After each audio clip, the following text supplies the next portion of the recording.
नमस्कार मित्रों, मेरा नाम संजय है और मैं आपके समक्ष एक कॉमन मैन क्या सोचता है जो ज़्यादा पढ़ा लिखा शायद नहीं है, या तो यूं कहे कि उसके पास ज़्यादा पढ़े लिखे लोगों की तरह आज के ज़माने की स्मार्टनेस नहीं है। वो सरलता से अपनी ज़िंदगी जीता है और अपनी चालाकी से कभी किसी का बुरा नहीं करना चाहता है। वो तो मीडिया, फिर वो चाहे टीवी प्रिंट मीडिया हो या व्हाट्सएप हो या फेसबुक हो या किसी और माध्यम से, उसको बिजनेस या तो पॉलिटिक्स वाले अपने फायदे के लिए जो भी परोसा जाता है उसको यूज करके सच्चाई को जानने की कोशिश करता है और उसे अपने जीवन निर्वाह के लिए उपयोग में लेता है। वो शायद अनजान है कि उसे परोसे जाने वाले कंटेंट के पीछे असली मकसद क्या है। वो तो टीवी या प्रिंट मीडिया के इंटरव्यू में बड़े बड़े उच्च पद पे बैठे लोगों को पूछे जाने वाले, जो शायद पहले से फिक्स होते हैं, कड़े सवालों से ही संतुष्ट हो जाता है। वो क्या पूछना चाहता है या तो उसके मन में परिस्थिति के उपलक्ष्य में क्या सवाल आता है, वो आज की दुनिया शायद जानना ही नहीं चाहती। मैं इस YouTube वीडियो के माध्यम से आपकी समक्ष अलग अलग विषयों पे कॉमन मैन की क्या राय है, उसे अथॉरिटी से क्या सवाल है जो शायद पेड जर्नलिस्ट अपनी मजबूरी के कारण पूछ ही नहीं सकता है, वो आपके समक्ष लेके उपस्थित हुआ हूं।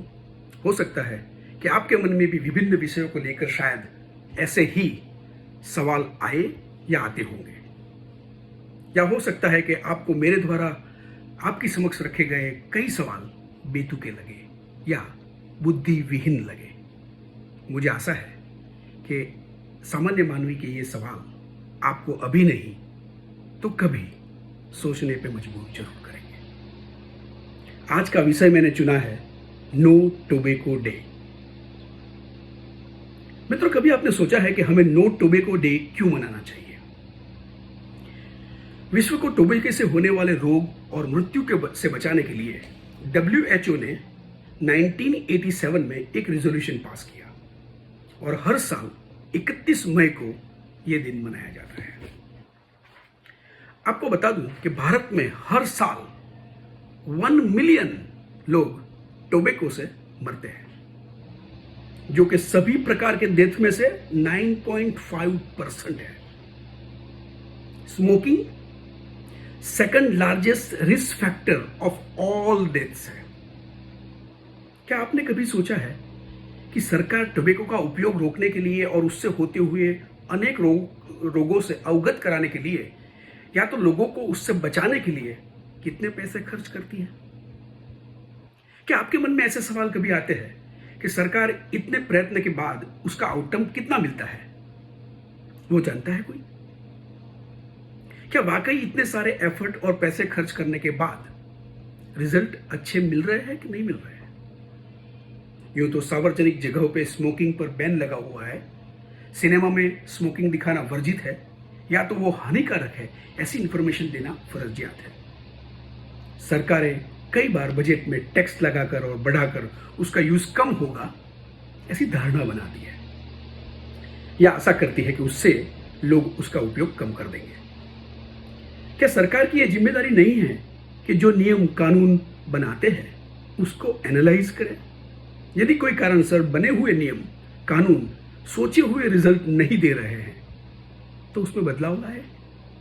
सिर्फ टैक्स बढ़ाकर या सिगरेट के बॉक्स पे इंजीरियस टू हेल्थ लिखवाकर संतोष मना ले, या तो जो पैसे इन कैंपेन पे वो खर्च कर रहे हैं उसका कोई हिसाब मांगने वाला तो है नहीं, तो क्यों टाइम बर्बाद करें? और जो पैसे खर्च करने वाले हैं वो भी कौन सी उनकी जेब से जाने वाले हैं? सरकार के इस प्रयत्नों की हमें सराहना करनी चाहिए कि लोगों की हेल्थ के लिए जो करना है वो करते हैं, परंतु एक सामान्य मानवी और सामान्य बुद्धि से सोचे तो मेरे मन में कई सवाल आते हैं। क्या सरकार नो टोबैको डे पे जाहिर करेगी कि हर साल इस कैंपेन में वो कितना खर्च करती है? हर साल कितने लोग मर जाते हैं और इससे कितने लोग बच जाते हैं? क्या यूजर के ग्राफ में गिरावट आती है या कोई अंदाज है कि इससे कब लोग उससे यूज करना बंद करेंगे? गवर्नमेंट इससे इलाज में होने वाले खर्च का और कितना खर्च करती है। यदि हमें आंकड़ों के जरिए जो कैंपेन चला रहे हैं उसका रिजल्ट जो सोचा था उसके मुताबिक नहीं आता है तो वो जानना नहीं चाहिए।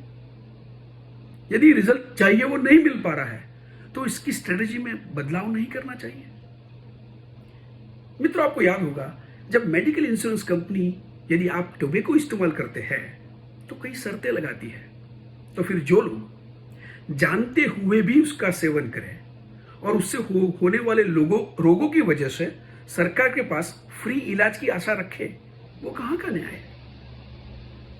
जो नियमबद्ध तरीके से जीवन जीते हैं, आप और मेरे जैसे लोग टैक्स भरते हैं और समाज को स्वस्थ रखने के लिए सीधे या परोक्ष रूप से सहायभूत होते हैं, उनकी मांग ये नहीं होनी चाहिए कि सरकार उनको ऑफिशियल जानकारी दे और इस कैंपेन के पीछे गए हर एक एफर्ट, चाहे वो पैसे के लिए हो दूसरे लिए हो, उसका ब्यौरा दे। और सबसे अहम सवाल, सरकारें ऐसे जानलेवा और स्वास्थ्य खराब करने वाले युवा धन को बर्बाद करने वाले प्रोडक्ट पे ही क्यों बैन नहीं करती है, जिससे शायद न रहेगा बांस न बजेगी बांसुरी और हजारों करोड़ों रुपया की बचत होगी, समाज स्वस्थ रहेगा, न किसी की जान जाएगी और हमारी पर पड़ने वाली फाइनेंशियल बर्डन कम होगी और शायद उसी फाइनेंशियल हेल्प से हम काफी गरीबों की मदद कर सकते हैं। कोरोना संक्रमण से लोगों को बचाने के लिए सरकार ने सबको घर पे बैठने का आदेश दिया कि नहीं दिया? तो टोबैको से होने वाले रोगों के लिए बचाने के लिए आप उसका प्रोडक्ट का बैन क्यों नहीं कर सकते हो? क्यों सरकार उससे जुड़ी सभी उत्पादनों पे बैन लगाती है? क्योंकि जब उत्पादन ही नहीं होगा तो बिकेगा नहीं, और बिकेगा नहीं तो भविष्य में उसको यूज करके कोई बीमार नहीं होगा या मौत नहीं होगी और उससे इलाज के लिए खर्च भी नहीं करना पड़ेगा। क्या ये एसेंशियल सर्विस में आता है कि ऐसी प्रोडक्ट को चालू रखना पड़ेगा? ठीक से सोचे तो लगता है कि टोबैको के उत्पादन पर रोक नहीं लगा के सरकार माने चोर को चोरी करने को और पुलिस को पकड़ने को बोलती है।